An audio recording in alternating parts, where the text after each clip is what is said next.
Here's the man himself, and we're happy to report he's joining us live from his house. He doesn't live in that bakkie, even though we see him in that bakkie almost every day on his social media posts. Rory, thank you so much for your time this evening.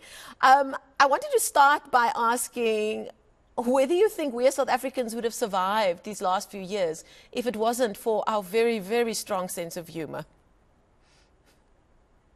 No, I don't think so. And I do think I've said this many times. I know because I'm South African, I say this, but I honestly do think we have the best sense of humor in the world. We've been through so much, so much, and yet we trend. Like when the worst stuff happens in South Africa, it trends on Twitter. Not because we're sad, because there's a meme about this thing that's happened, like stage 6 load shedding. It's tragic. But yet, stage 6 load shedding will trend, and it won't be the Eskom press release. It'll be a meme by a comedian somewhere in South Africa. And I think that's what keeps us going, to be honest. It's really, really important for us to keep on doing this. It just gives us this kiss, South Africans. We get through anything, we just laugh at it. Yeah, you did make this point on Twitter yesterday. I was just going through your tweets now. And we often talk about this in our newsrooms as well. Can you imagine working in another part of the world? What are their headlines? You said hashtag cat stuck in a tree, hashtag noisy neighbor reprimanded, hashtag petition for speed bumps. Although we get those kinds of things on our suburban WhatsApp groups, don't we? We'd be pretty bored elsewhere, wouldn't we? So boring. Imagine like the biggest news is that you need a speed bump outside your house, Like we have real stuff happening here. We have people escaping from prison and then being caught in Tanzania charging their phones. Because I think that's the real reason Pablo Bester went there. He wasn't trying to hide away. Honestly think he just went there to charge his phone. He was going to come back. We could have just left him. He was coming back. He went there to charge his devices. Like, I was just gone for a week or two. He charge all my stuff, my power banks, my phone, my laptop, and I'll be back. We just pounced on the guys, like, let him charge his stuff, he'll be back. I wonder if he had a moment where he realized, yeah, 10 Ks from the border, he realized he brought the wrong plug along, and then he looked at Dundee and she was like, was I expected to pack that as well, Thabo? Anyway, I mean, we're making light of a very serious matter, but the rest of the world has cottoned onto the story, and they're like, what is going on there in South Africa? Now, Rory, talk to me about yourself. Now, I know comedians, and especially people who work in radio, don't like talking about themselves, funnily enough. Where did this all start for you? Your day job is you're an executive producer in radio, and producing in radio is my sort of backstory as well. And it's a very particular breed. We are control freaks. From all producers that I've met, I know that is a thing. Where did the social media phenomenon start? Because I know you made a name for yourself for being the guy with puns, right? But it's just ballooned from there, hasn't it? I don't even know, to be honest.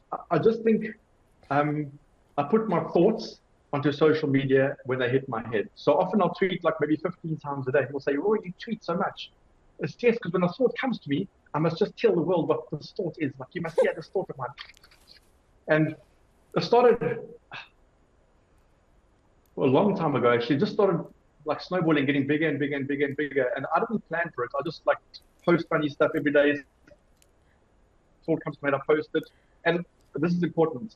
Often when I post things, like the videos or any of the memes I post or the one-liners and stuff, I don't know if they're funny. I don't never know if this stuff is funny or not. I just put it there and go, let's find out if it's funny. And then sometimes it is, sometimes it's not, and I go, well, that one didn't land. So yeah, I don't know, just slowly but surely just keeps on getting bigger and bigger. And now, yeah, I just post my thoughts, to be honest. And I do have at any given time about 516 tabs open in my head. Like they're all just open all the time, and I'm just like scrolling between them, and then Are your family members and your friendship circle, are they happy that you found social media? Because sometimes when I watch your videos, you can tell a story, and you take your time to tell a story and bring out those thoughts in your mind. And I think, this guy had to braai, hey? This guy had to braai. Are your family members and your friends pretty happy that you found social media, someplace else to put out your thoughts? Yeah. Look, it's a big relief for a lot of people around me, even my dogs. Like Congo and Benson, even my dogs, they were like, please, just tweet it. Don't tell it to us. Please just tweet it. Like, no, Congo, here's a biscuit. If you laugh, you'll get a biscuit. And he's like, okay, it's really funny, Rory. So yeah, I think everyone around me is just really happy that he's got another space now. He doesn't chew our ear off with these stupid one-liners. We can make little videos about them and send them out to the world. And we can choose to watch them if we want to or not, or we can choose not to. And if he says, did you watch my video? We just say, yes, we did. It was hilarious for us. And we all probably don't half the time. But... Or like my family, very happy that there's a mute button, which doesn't really exist in real life. Now, I'm going to allow you an opportunity to punt, because I wanted to actually ask you about these T-shirts that you're flogging on social media. It really seems to have hit the nerve.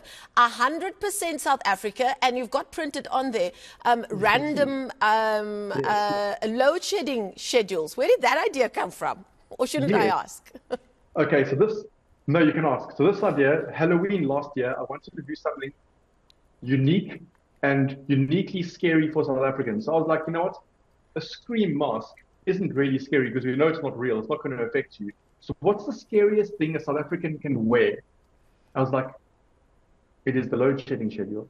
That is the scariest thing we can wear. It was the load shedding schedule and the petrol price. So I had both ideas, but the petrol price always changes. So it's a bit tricky to print that one, and you would print a new one every month. So I was like, the scariest thing a South African can wear is a load shedding schedule. And then sometimes when load shedding goes away for a week or two, then I kind of like, please, just bring it back to stage one even so I can sell my shirt. I didn't say that out loud. So yeah, it was literally a Halloween idea last year. I was like, what's the scariest thing? And then it just ballooned into, now it's not even Halloween, it's just shirts people want to buy because they want to show that they're purely 100% South African. And that we have survived it. Now listen, back to the Comics Choice Awards. You have been nominated as Most Uplifting Comedic Content nominee. Now, what do you say when people say they look at your the work that you put out on social media? What also comes across is that you're a hell of a nice guy, and that's what I did my research. I spoke to a few people in the industry, and most of them said to me, "He's also just like a hell of a nice guy." What do you? What's your reaction to that? I mean, do you take offense to that? How do you feel about being nominated for Most Uplifting Comedic Content? I love it, although. The funny thing is that the video that was nominated was the one you played a few minutes ago, Dating in Durban in 2022, I think. And that really isn't uplifting stuff because it's talking about our problems. Like, you need to ask for a JoJo tank, you need to ask about solar panels, you need to ask about inverters, about Checkers extra savings card. These are things that we're struggling with. So it's not, so if people find that uplifting, it makes me happy because just as I said earlier, like we have all these problems, yet we find them funny and they uplift us when we laugh at them. So and I actually like that badge, Most Uplifting Comedic Content. I think I can wear that one. I hope I do win it tomorrow. Who are you up against? Up against, okay, wait, now I've got to scroll. Wait, give me a second. Because I did look earlier. You see, the thing is, I've got this thing. You don't even look at your competition, look at what you do. So I do know Nina Hastie's up there. True. She's massive. Yes. Can we look? I know Tsitsi as well. Okay, so Vafa Naragi, Tsitsi Chumia, Rory Petzer, Nina Hastie, and Lindy Savanna. So those are the four, or five of us all together. All like the ones I'm up against are massive comedic heavyweights. I'm really nervous. But I put my best stuff out there, and South Africa likes it, I'll win. But how do you feel about it? Because it does sound like you kind of fell into this. I mean, like I said, you've got your day job, and then you just started putting this stuff out there, and now you're being put amongst the names of people who see themselves as actual comedians. Yeah. So I do comedy obviously as well, but the social media thing, it did just get bigger and bigger and bigger and bigger. Ah, okay. Slowly but surely, and now I am amongst like Nina Hastie. She's like a complete massive heavyweight in the industry. Billions of followers all over the world. So it's really cool to be in this group. And have you written a speech for in case you win? You mustn't forget to thank those that you've been nominated with. That's the only tip I have. Thank you for that. I'll remember the names now. So the rule is you have to do 5 minutes of comedy if you win an award. So you're going to go up there and do 5 minutes of comedy. And I sort of have my set in my head. So I have my 5 minutes set ready in my head, ready and waiting.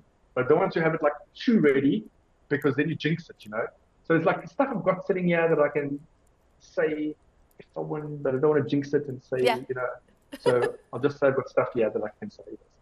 Well, if you put it out into the universe, hopefully it comes right back at you, and we can only wish you all the best of luck. And thank you for that uplifting comedic content that you provide for us on a daily basis. We really do appreciate it. That's radio executive producer and funnyman, comedian, social media par excellence, Rory Petzer, joining us live there from Durban. And those, the 10th Savanna Comic Choice Comedy Awards are taking place next week. It really is great to see our comedy events back up and running, and our very great comedians out there doing what they do best after a difficult